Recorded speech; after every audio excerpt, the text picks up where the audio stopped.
కంప్యూటర్కి ఇచ్చే ఏ ఇన్స్ట్రక్షన్ అయినా ఏ ప్రోగ్రామ్ అయినా ప్రాసెసర్లో ఎగ్జిక్యూట్ అవుతుంది. ప్రాసెసర్లో ఎగ్జిక్యూట్ కావాలంటే దానిలో కొన్ని డివిజన్స్ ఉంటాయి. అవి ఏంటివంటే PC, MAR, MDR, IR. PC అంటే ప్రోగ్రామ్ కౌంటర్. అందులో నార్మల్గా నీకు ఏదైనా ఇన్స్ట్రక్షన్ స్టార్ట్ అవుతుందనుకో, దాని ఇనీషియల్ అడ్రస్ ఉంటుంది ఫస్ట్ ఏదైనా ఇన్స్ట్రక్షన్ స్టార్ట్ అయ్యేటప్పుడు. కానీ తర్వాత నుంచి నెక్స్ట్ ఇన్స్ట్రక్షన్ యొక్క అడ్రస్ ఏది ఉంటుందో నెక్స్ట్ ఇన్స్ట్రక్షన్ అడ్రస్ పీసీలో ఉంటుంది. ఫస్ట్ అసలు ఇన్స్ట్రక్షన్ అనేది స్టార్ట్ అయ్యేటప్పుడు ఇనీషియల్ అడ్రస్ ఉంటుంది, తర్వాత నుంచి నెక్స్ట్ ఇన్స్ట్రక్షన్ అడ్రస్ పీసీలో ఉంటుంది. నెక్స్ట్ ఎంఏఆర్ అంటే మెమరీ అడ్రస్ రిజిస్టర్. అందులో ఏదైనా నీకు ఇన్స్ట్రక్షన్ ఉంది, అది ఒక లొకేషన్లో ఉంది, ఆ లొకేషన్ యొక్క అడ్రస్ ఎంఏఆర్లో ఉంటుంది. Next MDR memory data register. నీకు ఎంఏఆర్లో ఒక అడ్రస్ ఉంది, ఆ అడ్రస్లో ఒక ఇన్స్ట్రక్షన్ ఉంది, డేటా. ఆ డేటా ఇన్స్ట్రక్షన్ ఒక రిజిస్టర్ తీసుకుంటుంది, ఆ రిజిస్టరే ఎండిఆర్ మెమరీ డేటా రిజిస్టర్.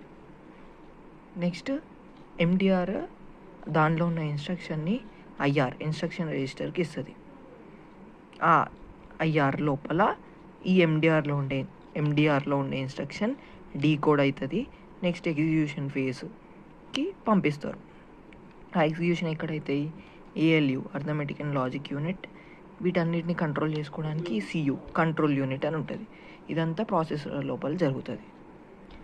నీకు ఏ ఇన్స్ట్రక్షన్ అయినా ఎగ్జిక్యూట్ కావాలంటే కొన్ని స్టెప్స్ ఉంటాయి. నేను ఫర్ ఎగ్జాంపుల్ ఇప్పుడు 2 నెంబర్స్ అడిషన్కి చెప్తా ఎగ్జిక్యూషన్ ఆఫ్ కంప్లీట్ ఇన్స్ట్రక్షన్. మనం ఫస్ట్ ఏమనుకున్నాం? పీసీకి ఇనీషియల్ ఇన్స్ట్రక్షన్ యొక్క ఇనీషియల్ అడ్రస్ వస్తుంది. సో పీసీ లోపల ఒక అడ్రస్ ఉంటుంది, ఆ అడ్రస్ని బయటికి తీస్తాం. ఆ అడ్రస్ని పీసీ అవుట్ చేస్తాం. పీసీ అవుట్ చేసి మనకి ఎంఏఆర్లో ఏం కావాలి? మనం ఎగ్జిక్యూట్ చేసే ఇన్స్ట్రక్షన్ యొక్క అడ్రస్ అది ఎంఏఆర్లోకి వేస్తాం. పీసీలో ఉన్న అడ్రస్ని ఎంఏఆర్ లోపలికి మారుస్తాం. PC out ఎంఏఆర్ఎన్. తర్వాత నీకు పీసీలో ఏముండాలి?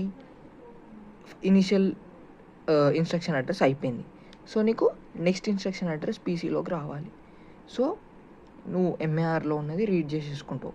నెక్స్ట్ పీసీలో ఒక అడ్రస్ ఉంది, దాన్ని రీడ్ చేసి 4 నార్మల్గా నీకు 32 బిట్ కంప్యూటర్ 64 బిట్ కంప్యూటర్ ఉంటుంది. 32 బిట్ కంప్యూటర్లో అంటే నెక్స్ట్ వర్డ్ అంటే ఒక ఇన్స్ట్రక్షన్ ఒక వర్డ్, ఇంకో ఇన్స్ట్రక్షన్ ఒక వర్డ్.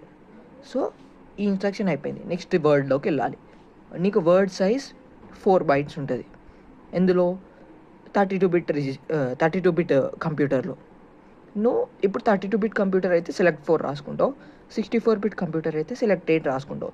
జనరల్గా మనం 32కే రాసుకుంటాం. సో సెలెక్ట్ 4 చేసి పీసీ అవుట్లో నీకు ఒక అడ్రస్ ఉంది, దానికి యాడ్ చేస్తున్నావు అంటే ఏంటిది? నెక్స్ట్ ఇన్స్ట్రక్షన్ అడ్రస్ నువ్వు ప్రొవైడ్ చేస్తున్నావు అని. దాన్ని ఒక టెంపరీ రిజిస్టర్ జెడ్ అనే రిజిస్టర్లో కూడా స్టోర్ చేస్తున్నావు, జెడ్ఎన్ అయింది.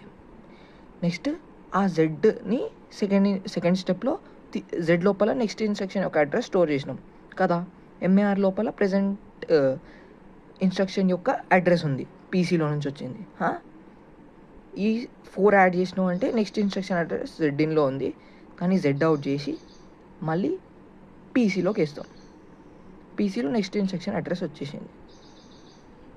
దాన్నే మళ్ళీ టెంపరీగా వై అనే దాంట్లో కూడా స్టోర్ చేస్తాం, వై అనే టెంపరీ రిజిస్టర్లో కూడా స్టోర్ చేస్తాం. ఇప్పుడు నెక్స్ట్ ఇన్స్ట్రక్షన్ అడ్రస్ పీసీలో ఉంది, వైలో ఉంది. తర్వాత wait for memory function complete signal వస్తుంది. Wait for memory function complete signal అంటే ఏమవుతుందంటే ఈ నీకు కొత్త ఇన్స్ట్రక్షన్ యొక్క అడ్రస్ అందులో స్టోర్ అయిపోతుంది.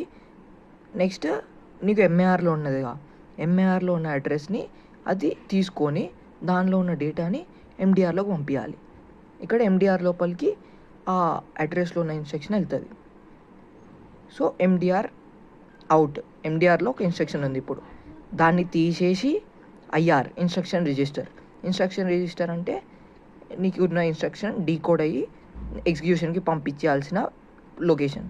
ఆ లొకేషన్లోకి నీకు ఎండిఆర్లో ఉన్న ఎండిఆర్ అవుట్ చేసి అందులో ఇన్స్ట్రక్షన్ని ఐఆర్లో స్టోర్ చేస్తావు. చలో ఐఆర్ ఇన్ తర్వాత నీకు R3 అవుట్. R3 అవుట్ అంటే R3లో ఏముంటుంది, నీకు ఇందులో ఉన్నదిగా స్టార్టింగ్లో దాన్ని ఏమంటారు, ఇక్కడ వచ్చే ఫస్ట్ ఆపరెండ్ రీడ్ అయిపోయింది నీకు. ఐఆర్ ఇన్ అంటే నువ్వు ఫస్ట్ అడిషన్ ఆఫ్ 2 నెంబర్స్లో ఒక ఆపరెండ్ని రీడ్ చేసేసుకున్నావు. ఆ ఇచ్చిన అడ్రస్లో అదే ఇన్స్ట్రక్షన్ ఉంటుంది, ఈ ఆపరెండ్ని రీడ్ చేసి ఇంకో ఆపరెండ్కి యాడ్ చేయాలని. ఐఆర్ లోపల డీకోడ్ అయ్యి ఎగ్జిక్యూట్ అవుతుంది. R3లో ఒక ఆపరెండ్ వస్తుంది, దాన్ని ఎంఏఆర్లోకి పంపిస్తావు. ఆ ఆపరెండ్ని రీడ్ చేస్తావు. సేమ్ నీకు అట్లనే ఇంకో ఆపరెండ్కి కూడా చేసిస్తావు, ఇంకో ఆపరెండ్ కూడా రీడ్ చేసుకుంటావు.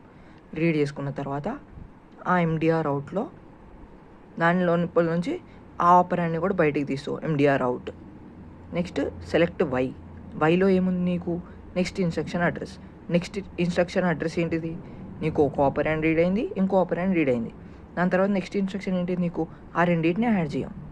సో నీకు జెడ్లో ఉన్నది ఫస్ట్ ఆపరెండ్, వైలో ఉన్నది సెకండ్ ఆపరెండ్, ఈ రెండింటిని యాడ్ చేస్తావు.